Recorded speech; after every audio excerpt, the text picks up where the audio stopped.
screen went on. Thanks. Oh, So, guys, my name's Thom Tracy. I know we were introduced a little bit before. I'm from West Pittston, Pennsylvania, smack dab in between Wilkes-Barre and Scranton in Luzerne County. Lived there my whole life, basically. I have 3 sons. My wife, Karen, been married 36 years. This is my youngest son, Colin, who's with me today, serving as my photographer, so to speak. And I'm really honored to be here. You know, I want to thank Peter Coolbaugh and all the members of SABR, right? The Babe Ruth chapter for inviting me here for this opportunity. And I hope what I've written and what I say here resonates with this wonderful baseball circle, as well as some other folks. The book I've written, it's truly a labor of love, and I tend to get a bit emotional when I talk about it. So I might need to collect myself here and there, so I just hope you'll bear with me. But before I get into my book, I don't think I'm going out on a limb to say, you know, George Herman Ruth was probably the greatest baseball player ever to take the field. And as you can see, I'm a San Francisco Giants fan. And to think that I'm standing here in the place where he was born, talking baseball with other baseball folks, it's surreal. It truly is.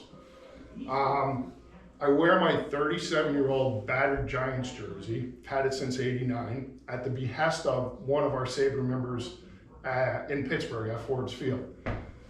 Baseball Joe Vogel and his family go back 5 generations in Pittsburgh. His great-great-great-grandfather saw games professionally in Pittsburgh before the Alleghenies even existed. Wow. Collectively, they've seen 15,000 Pirates games. So Joe's probably, I would guess, 50s, thereabouts. So dating back 5 generations, his father, his grandfather, that line has seen 15,000 collective baseball games. And when I was at the Forbes Field chapter in January, Joe came up to me and said, I just had a sweater on, and he said, Joe can't speak and he can't hear. He's had a series of strokes. So he has a device where he types things out. And what he said to us was, you're supposed to be wearing baseball clothes here, right? So every SABR meeting I attend from here on, I will certainly make sure to wear something that's baseball related. So my book was inspired by my grandfather. His name was Edward Keating. He was known as Red. He was also known as Brick. The picture you see here is him managing a youth team in 1908. This was taken in Valley View Park, which I think, if there's a Valley View High School, so that's north of Scranton. So I'm guessing this picture was taken in 1908 north of Scranton. I can't be certain. It might have been taken right in Cork Lane. I don't know that, and like so many other things, I guess I'll never know, but that's my best guess. As a kid and into my teenage years, I always associated my grandpa with Ty Cobb. I can't tell you, I could tell you why. His early mentions of playing minor league baseball went back to Georgia. And I thought, Georgia Peach, right, Ty Cobb. I made this association when I was this little kid, and I thought, did my grandpa play against Ty Cobb? You know, and I thought maybe I thought to me he looked a little like Ty Cobb when I saw Cobb's pictures of when he was older. I only had my grandpa till I was 10 years old, so the memories are very blurry, but some are very distinct. But, you know, my grandpa talked about an injury that kind of forced him off the field in 1913. And I remember the association with baseball spikes.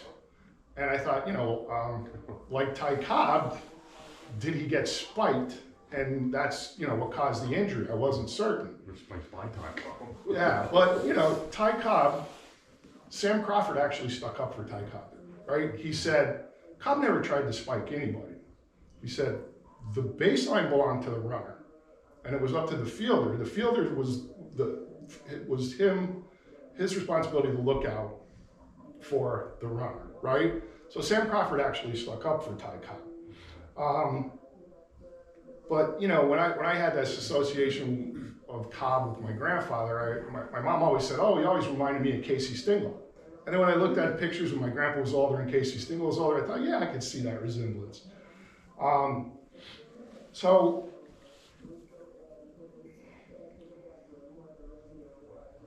it might have been, they talk about Ty Cobb spiking guys on the field, but it might have actually been some other guys who more famously spiked people. If you go back to the 1890s Orioles, right? Ned Hanlon's club, you had John McGraw, you had Huey Jennings, you had Uncle Robbie, Wilbert Robinson, you had Joe Kelly, and they were known to sit on the bench in Union Park or Oriole Park 3, sharpening their spikes as the opposing team warmed up in the field.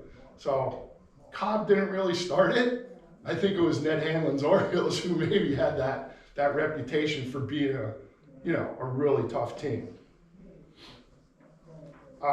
So I eventually remembered, my grandpa telling my sister and I a story. And he was in Jacksonville, played for the Jacksonville Tarpons in the South Atlantic League. And as I started to think about it, it came back to me a little bit more. What had happened was, and he did this very demonstrably, and I remember it, he got up off the bed, and he was older. He wasn't feeling well that day, but he kind of got fired up. And he showed us, and he kind of did this. He said, I caught my damn cleat in the cloth of the bag, and he twisted his ankle. So they sent him back home to Cork Lane. And that was the injury that kind of, I think, might have hampered his career. But nonetheless, that was just really the beginning of my journey with this book. Along this journey, I've made many friends, and baseball is among them. Baseball and I met very early in life, in backyards, on sandlots, on the radio, and through the television. And our friendship has never waned. Like me, like us, baseball has changed. Like the Fort Wayne Kikiongas, like the Lord Baltimores, who became the Baltimore Orioles. And as the decades move by and change, we have players named Charlie. Those players change too. So we have Charlie Comiskey, right? Charlie Chief Bender, Charlie Grimm, Charlie Gierner, Charlie Moore, Charlie Morton, Charlie Hayes, Charlie Huff, and even Charlie Spikes. So, in 1912, my grandpa shipped off to Albany, Georgia to begin a career as a semi-professional middle infielder with the Albany Babies of the South Atlantic League. Almost 100 years later, I discovered his minor league statistics on baseballreference.com. I then found in my mother's attic some old photos, a couple of autographed baseballs, and a lot of regret that before my uncles died, I never asked them anything about my grandfather's baseball career, so I was in the dark.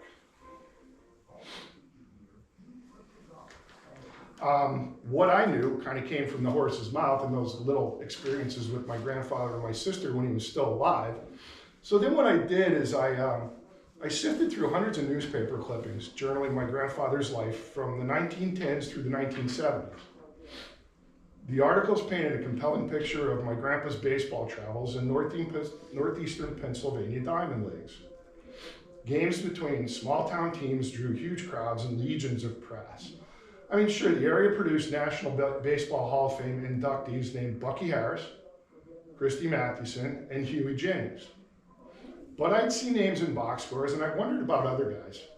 Guys like my Gramps, who had the talent but fell short of playing for somebody like the Senators or the Superbas or the New York Giants.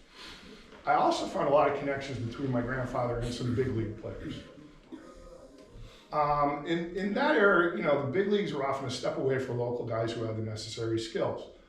One day, a guy could be riding a mule-drawn cart into a coal mine, and the following week, he could be playing at the Polo Grounds. A lucky break with a scout or recommendation from a former teammate could get you a tryout and a contract with a big league club, not to mention a nicer payday. So this book basically took shape after a simple quest to learn more about my grandfather's baseball career in a day when no one could imagine $765 million contracts. So while I was researching my grandpa's story, it brought back other memories too.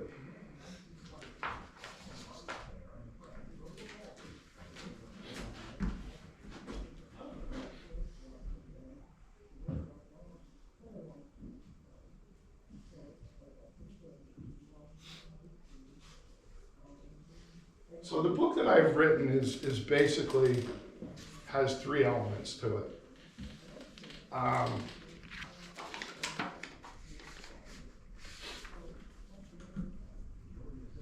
One is the loss of the Sandlot days. I don't know about you folks, but I don't see as many kids with a bat and ball and gloves out in some field in the middle of somewhere, or a makeshift field, playing baseball anymore. I don't see it. I was fortunate in that my own kids did it. We had an empty lot next to where my grandfather grew up. We inhabited that home for a while. All my children were born there. And they played every day till the sun set.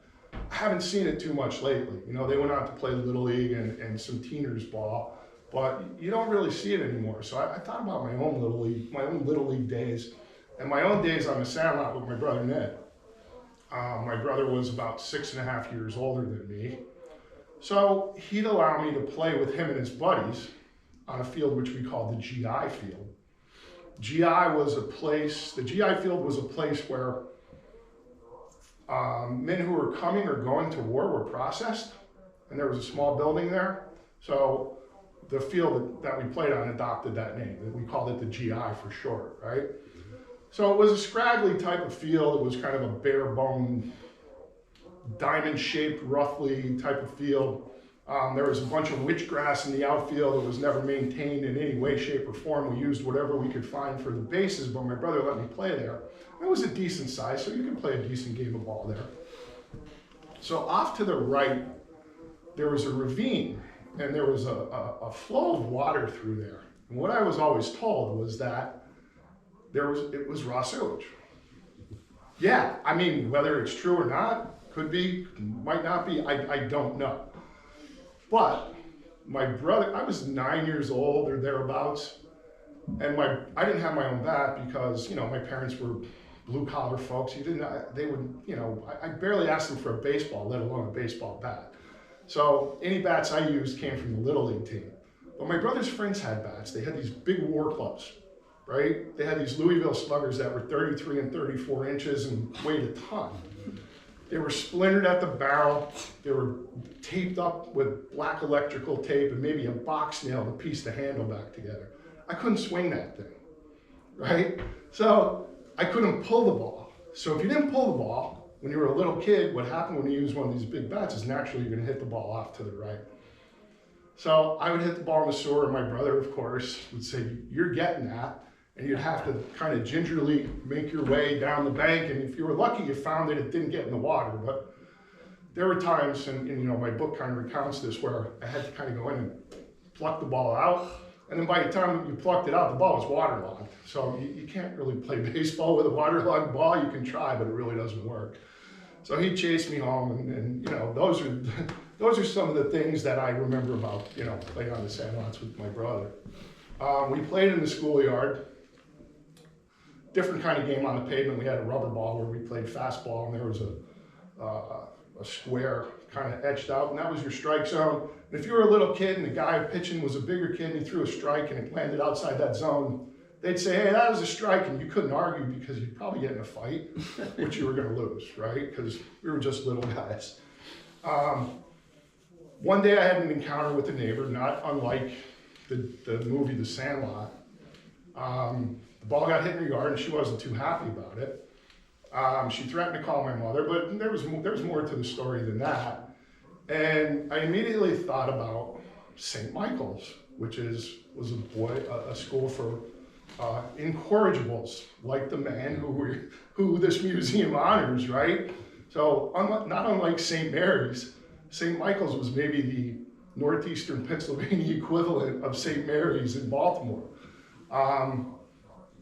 So, funny story is, we had a cousin, and we had a cousin who was adopted, and he had some problems. He had some behavioral problems, and he lived in St. Michael's for a while. He'd sneak out and he'd come to our house. My older brother was kind of a mischievous guy too. So Henry showed up at our house. So my brother puts him up the attic, unbeknownst to my parents. So he's hiding up in the attic. The officials from St. Michael's show up. And they're questioning my parents. And my parents are like, "We haven't seen Henry in years." And my brother, I could remember the day. My brother's kind of sitting there with this sheepish look on his face. He had hidden Henry in the attic. I on his escape from St. Michael's. Eventually they caught him and they got him back there. Poor kid was probably only 14 or 15 at the time. So this story, right, when I think of Henry, my cousin, I think of St. Mary's in Baltimore, and I think of that word incorrigible, right, that was applied to Babe Ruth. What did your parents say when they found out? They weren't too happy, but you know what? They didn't squeal on him. But didn't you say they hadn't seen him for years? What's was he that? in the attic for years? No. Just for a night. Just for a night. There was and he followed railroad tracks all the way down from Tunkhannock, which is a far, you may know, you may not know.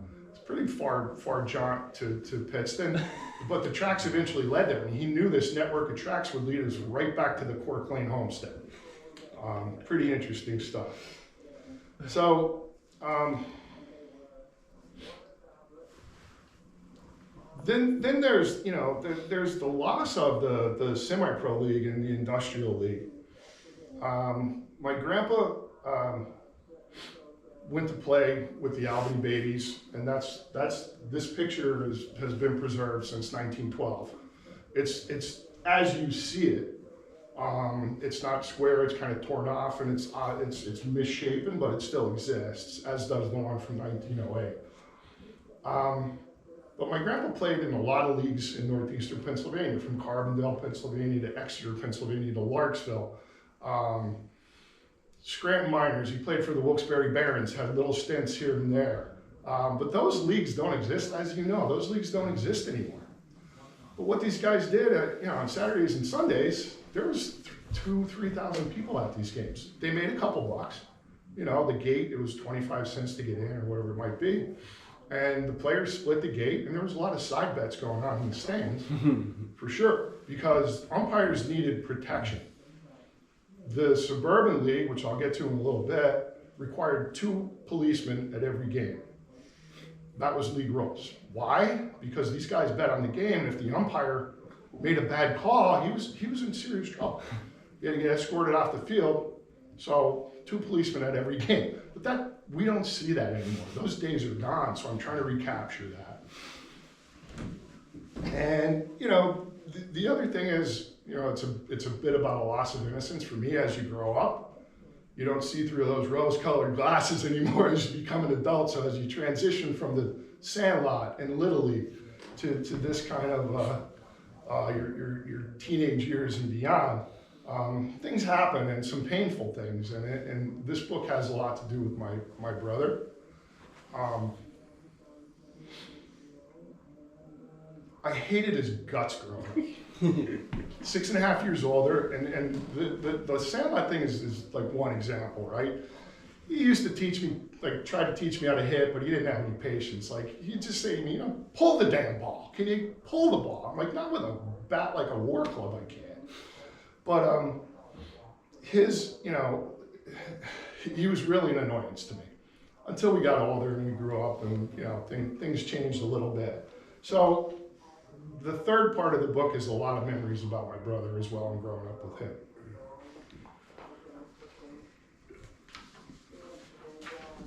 But mostly my grandpa.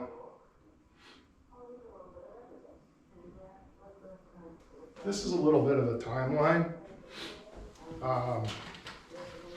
So in 1912, he gets to the South Atlantic League in a pretty unusual way, right? I don't think it was that unusual then, but he was supposed to play with the Syracuse Stars.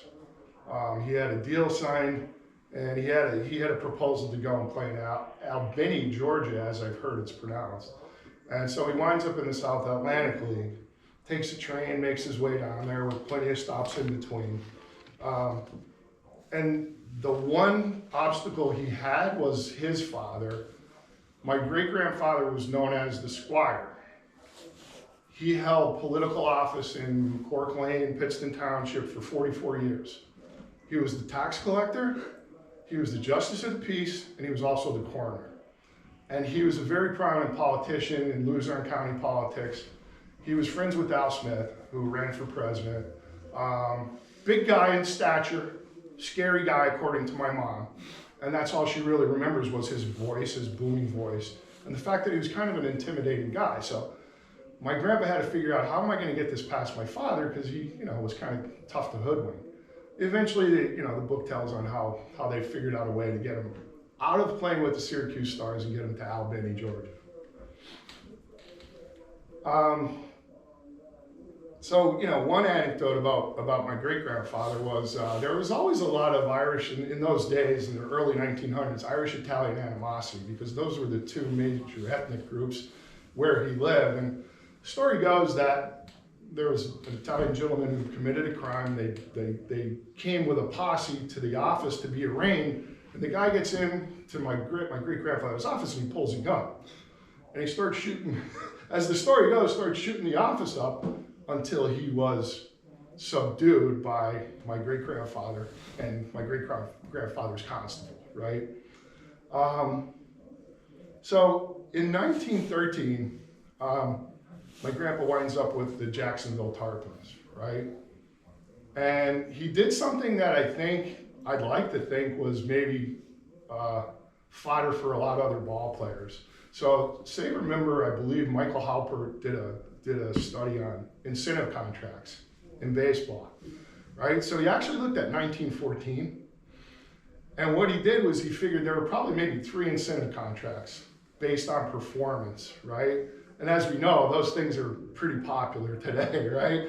But in 1914, he studied 47% of baseball contracts and found about 3 that gave a bonus based on performance. Well, my grandfather goes to the Tarpons in 1913. This is low, what would be considered maybe A ball today. It was Class C ball.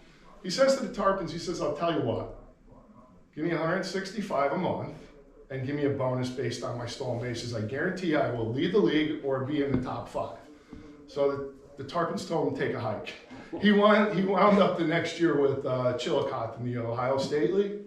But I think I found accounts of this request for an incentive bonus in a paper in Atlanta, Georgia. I found it in Wilmington, Delaware. I also found it in Lynn, Massachusetts.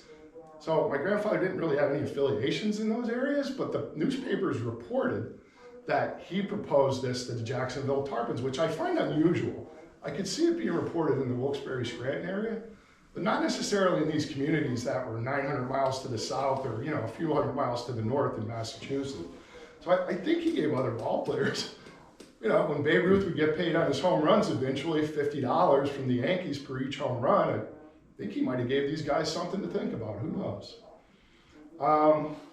So we come to 1920, and my grandpa has this 3-year stint. He plays in the Ohio State League. The Charleston, West Virginia Senators wins the pennant. He played with them. So he kind of went back to Cork Lane. There was probably a reason for that. I think it was money. All these train trips and meals, like the team didn't pay you, the team gave you your salary. I think it got really expensive, and my great-grandfather, as the book will reveal, kind of put his foot down in a very disturbing way, okay? So he comes back and he plays baseball in northeastern Pennsylvania for various teams. I've seen 3 or 4 teams in a season. So I think if somebody said to you, hey, Brick, we'll offer you $10 to come and play on Sunday, if the Pittston team was offering him 5, he was gonna go play in Scranton. That's just economic sensibility, right? But that's the way it was. It was like a mercenary league. So eventually we get to 1920, and I discovered an article that says he signed a contract with the Pirates. So at this point, I'm overjoyed, right? I'm thrilled. I'm like, I'm gonna find out. He went to play with, Kai Kyler and Rabbit Moranville hadn't been there yet, which I didn't realize. And Pie Traynor was a rookie in that year, right? So I'm thinking, my grandpa was on the field with Traynor, with Moranville, with Kai Kyler, and I'm like, this is great.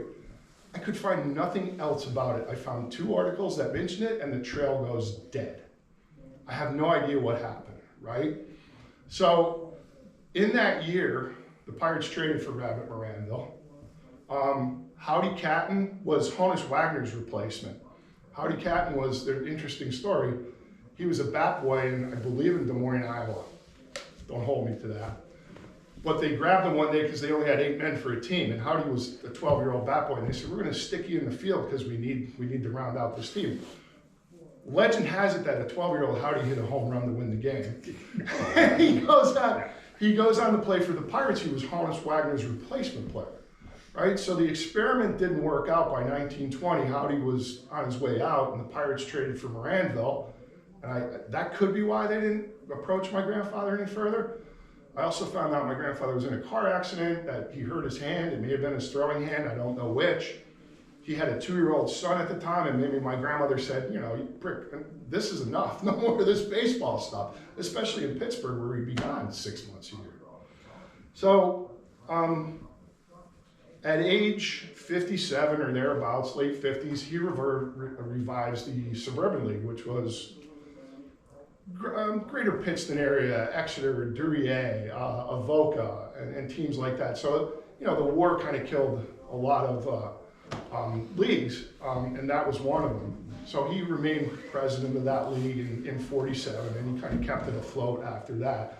So you're talking about 4 solid decades of involvement with Northeastern Pennsylvania baseball. What position did he play? Set middle infielder, second base and shortstop. But he eventually played every position on the field. There's a story in the book where he suffered a unique injury in Chillicothe, Ohio, and the doctors told him, you got to take a rest. You don't come back, and he did, and he caught, which is probably the toughest position to play, and they didn't have a catcher, so he said, I'll do it. Ill-advised, but he did it anyway. But he eventually not a great pitcher. There are some stories where he got on the mound and gave up a quick 6 or 7 runs, so it didn't work out too well on the mound.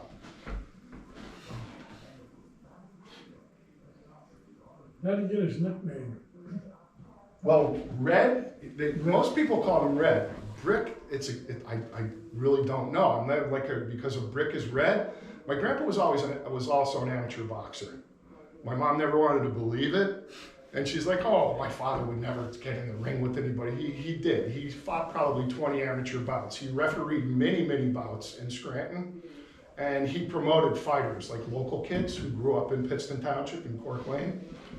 But I don't know, maybe he was tough as a brick, and and that's how it landed. But Brick seems to be a name that people ascribe to him later in life.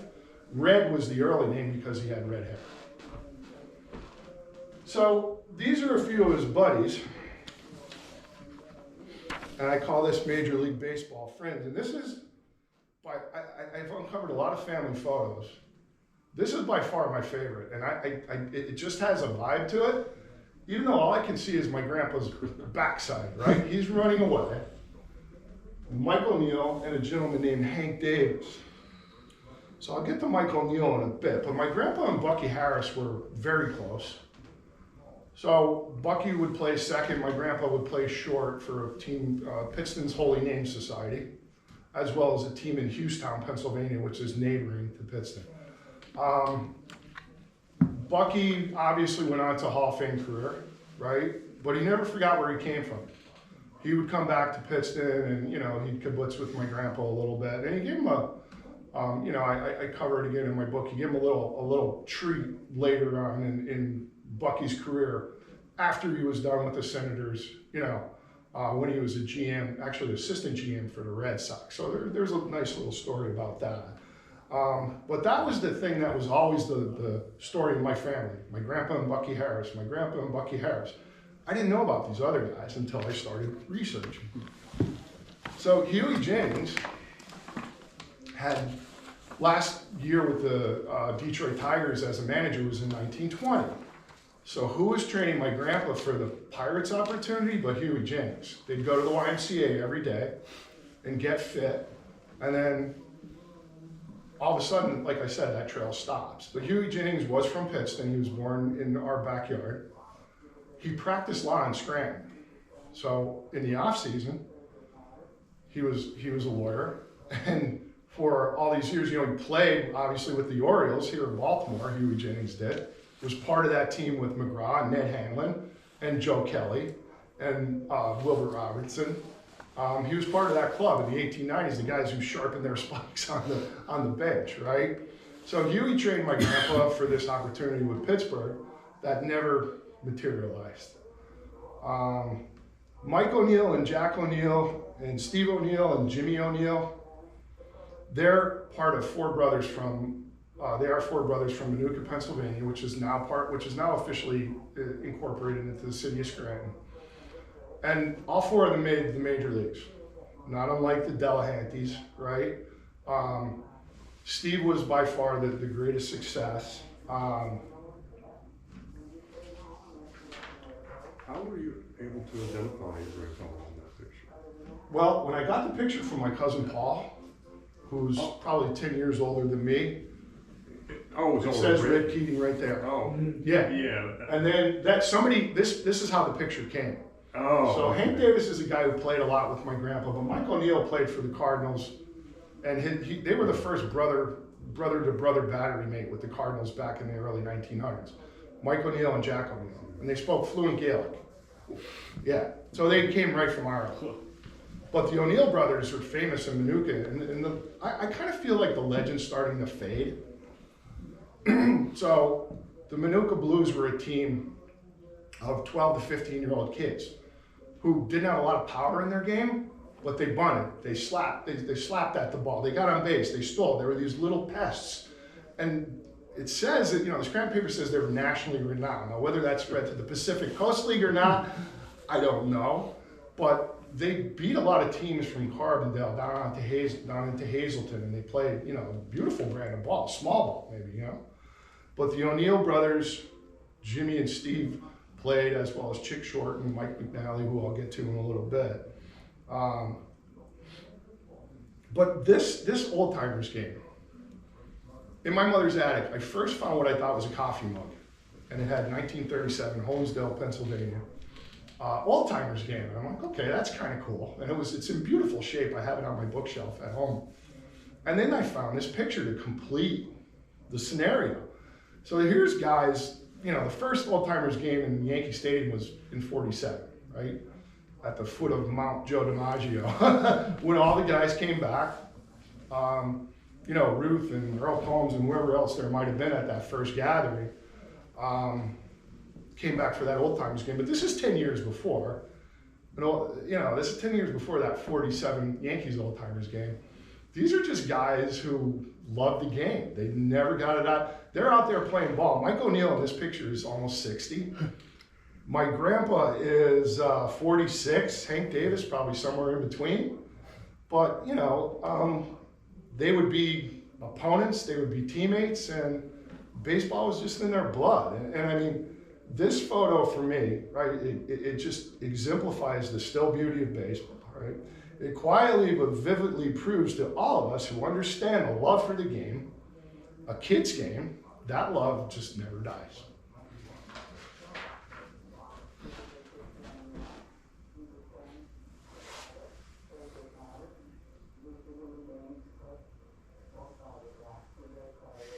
So Steve O'Neill, of the four O'Neill brothers from Manuka, Pennsylvania, who made the majors, Steve had the greatest success, right? My hometown, Cleveland Indians. Yep, there you go. Steve was a Cleveland Indian, absolutely.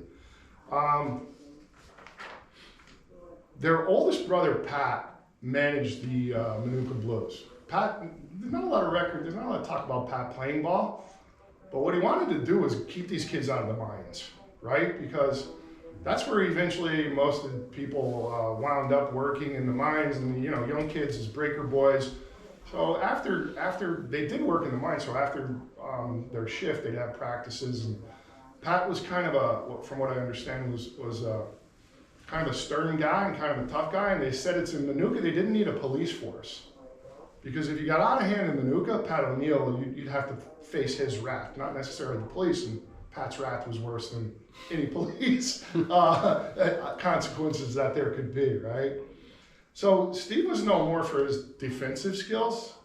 Connie Mack signed Steve early on, and he sold him. Of course, Connie Mack was probably in liquidation mode, as he was quite frequently, and he sold Steve to the Cleveland Naps. Sent him to Worcester up in the New England League initially, but he ended up selling to the Cleveland Naps at the time, the Indians. Probably as I said, kind of needed money, and that was the deal. But when they won the World Series in 1920, Tris Speaker took Steve aside and gave him some pointers on how to hit. Steve only hit, I think his average, and I should have written this down, but Steve hit 60 points above his average, his career average that year, right? So they win in 20 with Speaker, and everything's great. So he was the only one of the four brothers to win a World Series. Actually, two he would have managed. And then he comes back and he manages the Tigers in 45. So Hal Newhouser won 25 games that year. He won 29 the year before. Hal Newhouser's WAR in 1945 was 11.3. So I looked it up. I thought that's a pretty high number. I'm not a big sabermetrics guy. WAR, those statistics. But I think WAR is interesting. So I looked it up, and the only guys who really had higher WARs were, I think, maybe Doc Gooden, and then the guys that pitched pre-1900. So, old Haas Radbourne threw 678 innings in one season. So, I guess his WAR was kind of high due to the number of counting stats. He may have had strikeouts and wins. He might have won 40 games. I'm not sure on the exact stats, but 11.3 was a pretty darn good season. And what Newhouser said was, was Steve O'Neill who I owe it all to. To be able to kind of find that magic again after he had some off seasons. So, being here in the Babe Ruth Museum, I think it's interesting to note that Steve O'Neill was the guy in the train waiting room, in the train station's waiting room with Babe Ruth when Babe Ruth collapsed. And what I always thought when I was a kid was, he ate too many hot dogs and he drank too many beers, right? That was the legend I'd always heard since I was a little kid. Well, as Jane Levy's book will tell you, it's a little more complex than that. There was probably something more going on, but when Ruth had this condition or went into this lapse, he collapsed in Steve O'Neill's arms. Well, it's a good thing because they'd been on a bender for 2 days before. That's what Jane Levy's book tells us. And I kind of get it. Babe Ruth was 30, and my father often told me, don't burn the candle at both ends. So I guess, it applies to Babe Ruth as well.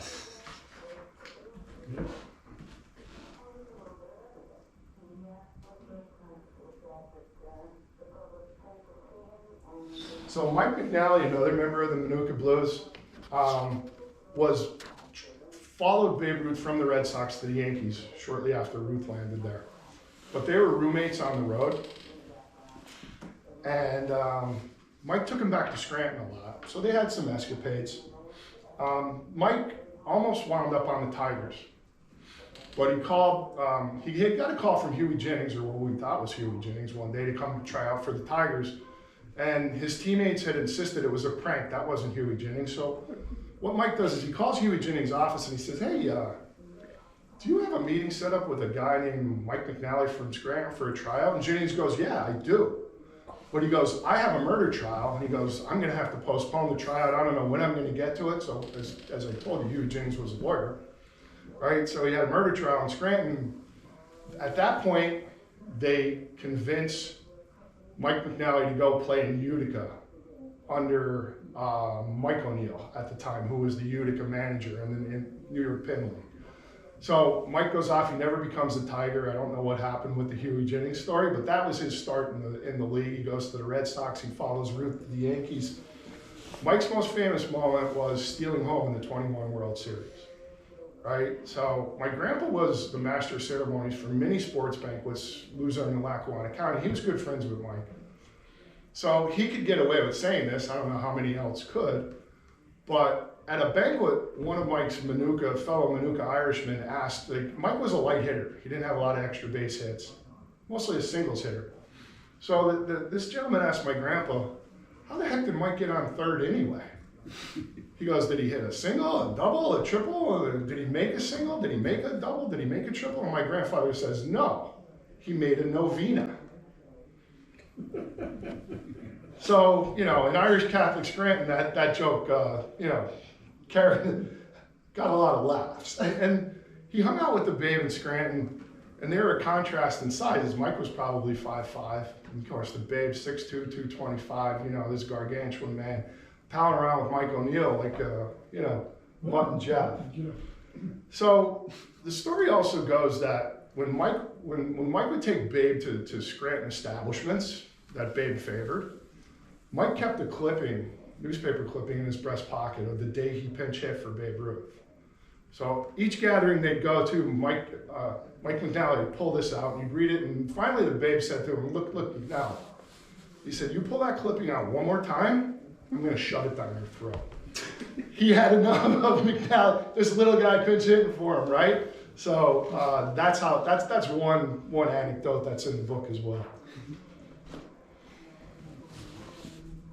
You check up his pinch hitting stats when he pinch hit for Babe Ruth? No, I didn't, but that's a good idea. I'll have to do that. It's probably a blowout game and depressing Babe. So, Chick Shorten was a guy who played with Ty Cobb. He remembers Ty Cobb for the guidance that he gave him. You know, a lot of guys speak badly about Cobb. Sam Crawford, you know, they teased Cobb when he came up, and Cobb had a chip on his shoulder. And The Glory of Their Times by Lawrence Ritter is like a beautiful book if you've read it. Probably one of my favorite baseball books. There's an audio book which is in the voices of the original players. Yeah. Amazing. You know, Fred Snodgrass, Sam Crawford, Chief Myers, who was a catcher for McGraw's Giants back in the day. Incredible stories, and heard in their voices, it's really kind of a beautiful audio book. But Chick Shorten, played for the Blues, and that team was sponsored by the Catholic Total Abstinence League from 1907 to 1912. I'm not sure what they were abstaining from. I'm guessing it was alcohol, and I don't know, it could have been other things, you know, when you're a Catholic, but I'm not certain. But that was the sponsor of the Manuka Blues from 1907 to 1912. So Chick was a member of the Blues, and Chick has a loose connection to the Black Sox scandal. So a guy named Rube Benton, who was a good pitcher, who was a serviceable pitcher, but he was a shady dude. He was involved with Hal Chase. They wanted to trade Shorten for Rube Benton. And Rube Benton at the time was in St. Paul, and Kennesaw Mountain Landis nixes the trade because of all these kind of dirty dealings that are going on. But Benton's one of the guys that blew the lid off the Black Sox scandal. He knew there were people betting on it. He said he didn't bet on it, but you know, that's Chick Shorten's connection to the Black Sox scandal.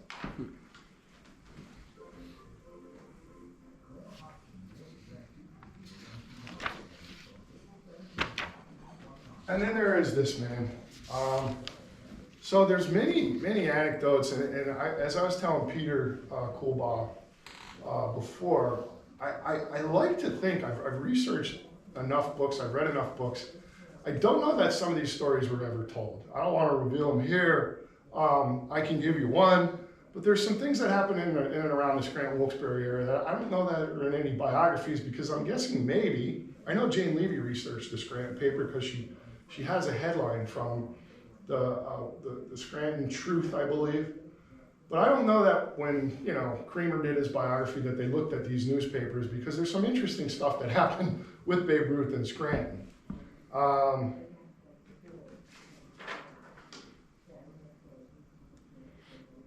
So, you know, he did a lot of barnstorming, and one particular day in Wilkes-Barre,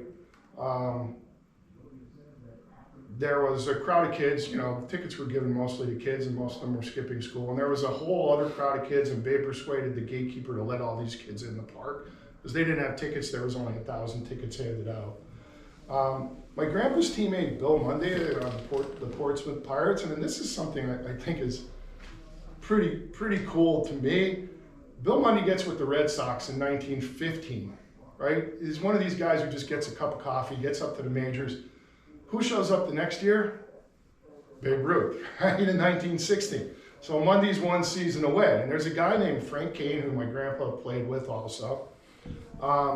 he gets to the Yankees in 1919, and that he's done after that. Who shows up with the Yankees in 1920?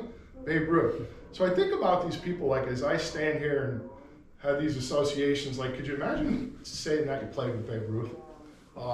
Shook his hand and got on the same field with him. You know, it's certainly an honor, like maybe the hugest honor in baseball that I can imagine. And these guys were just one year away, or one simple twist of fate away from playing with Babe Ruth. You know, I just think that Babe Ruth is in this big silo by himself, and all of baseball is in this other silo. I can't help but think that way the more I read about him. And Robert Creamer, you know, he said it in a poignant way in his biography, and I'm going to paraphrase here, but you know, no one ever said that so-and-so is the Red Grange of robotics. No one says somebody is the Bob Cousy of computing, right? They simply say Babe Ruth, this man is the Babe Ruth of bull riding, right? For instance, and we all know it unequivocally, we know what they mean. That person is the greatest in their field, whoever was and ever will be. So that's basically my story about my grandpa and how this book took shape, and some of the folks that are included in it. And that's a picture of my grandpa taking a cut on the field in Charleston, West Virginia. And that's a portrait of him, I don't know, probably in his late teenage days. So that's I thank you for listening to this. I have a couple more slides to cover. We have some time. That's basically how this book took shape. I was always a baseball card collector. I was never a huge baseball history fan. When COVID came along, we were all stuck in the house. I dug out my cards and I started to gain some interest again in card collecting, and I've spent a lot of money on it since, but nonetheless. When my mom died in 2021, I found some things in her attic. That mug from the Holmesdale Old Timers game was one of them. I found some baseballs. I found some pictures that I never knew existed. You've seen some of them. And I started to think, I want to record this. You know, even if I just did it in a notepad. And I found enough on my grandfather to write a book. Then I thought about my brother, growing up with my brother on the sandlots, my own experience. And then I mixed in some baseball history. And this is the product of that. My contact info is on the sheet. If I can help you, I may seek your help. But I'm just, once again, I'm honored to be here in Baltimore at the Babe Ruth Museum, and I duly appreciate your time and your attention. I want to talk about one more thing. And my book's ready for publication. I'm guessing 30 to 60, not 30, probably 60 to 90 days out. We're working on the art. And it's published by Lamming Press in Pittsburgh. And I'm hoping maybe by the summer we'll have it here. And Peter's gonna put some copies here, which is a huge thrill for me. That my book will be for sale. The Babe Ruth Museum, pretty darn special, I would say. But I couldn't sit still now that I got the bug. My friend has a regional publisher in Tennessee, and I pitched this idea to him. I said, what if we went out to different major league cities, or anywhere for that matter, and we got stories from fans about a franchise, right? So we started with Pittsburgh, and it's underway. We have several stories, because Pittsburgh is in his market, which is Appalachia. He's an Appalachian publisher, which extends from, he'd get mad at me, I think Alabama on up to New York or Maine or somewhere up there, the range itself. Pittsburgh lands smack in the middle of that. No other, Cleveland's close, but it's not quite in that defined area. So I said, Terry, what if we put this book together? And he's like, this is a great idea. He's a guy from northwestern Pennsylvania. He grew up a Pirates fan. So I was out at Forbes Field chapter in January, met a bunch of great people who are super helpful. Bob Recker was the bat boy when in the on-deck circle when Maz hit his home run. So if you've ever heard the trivia question, it's asked, who was on deck when Maz hit his home run? Most people say Clemente. It wasn't Clemente, it was Bob Recker, he was the bat boy. So Bob's, but there's Yeah. no player on deck. no. There was no player out now? There was no player. There's a photo, and I'll share it with you if you give me your contact info. You mean the player who was on deck wasn't really out there? He wasn't out there. Bob was on there waiting to retrieve Maz's bat. So that's a trick trivia question for baseball. If you're ever asked it, you'll know the answer. But I met Bob in Pittsburgh, and he's a super nice guy, a humble guy. And he says to me, "Why do you want to talk to me?" And I just like, I had to take a step back. I said, "Bob, you will be part of probably the most famous baseball walk-off Game 7. You know, it's unprecedented, and no one's done it since." And Bob's just this humble guy. He says, "I'll help you any way I can." So these are the type of people I'm meeting along this journey to create this book. We're accepting submissions through August. So if you know anybody that's a Pirates fan, send them my way. My contact information is there. The other thing is, if you have a perspective from an Orioles fan about 71 or 79, we'd love to hear that as well. Well, right? You're not going to sell that book to Baltimoreans with that title. I won't put any down here for sale. I'll keep them up in Pittsburgh. Well, you could put them here because there will be tourists coming in. Yeah. I'm serious. Our public address announcer, who Peter's friends with, he calls her. Yeah. You know Peter's relationship? No, I don't. He calls her his sister from another mother. Okay. It's the now I forgot her name now. I'm getting really. Oh, anyway. Melanie? Is it Melanie? No. That's the massive. She does the games. Okay. Oh my God! I can't believe I'm losing my mind. Well, anyway, it's a girl. She's from the Philadelphia area, and she came here, and they took a picture of the other people in the press box together. Yeah. And she posted it on Instagram. Yeah. And titled it "We Are Family." Oh boy. She got some backlash on that. Yeah. I would bet. But if anybody you know has stories, 49 Pirates. our goal is to get, and it's not just, we have stories. I have a story on the way from the gentleman who wrote the foreword for my book. He pitched with the Big Red Machine in the early 70s.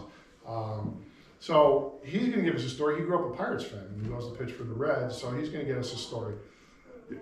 The most unique one at this point, I'd say the most famous one, is I was in touch with Ron Paul's grandson. Ron Paul was Honus Wagner's milkman in 1955. Ron Paul was born in Pittsburgh. They had a dairy farm. And his grandson posted something about Ron. My grandpa was is Ron Paul? And I'm like, okay. So he immediately got back to me, and I think Ron Paul is agreed in principle to provide a story on how he was Honus Wagner's milkman. So, I chat with.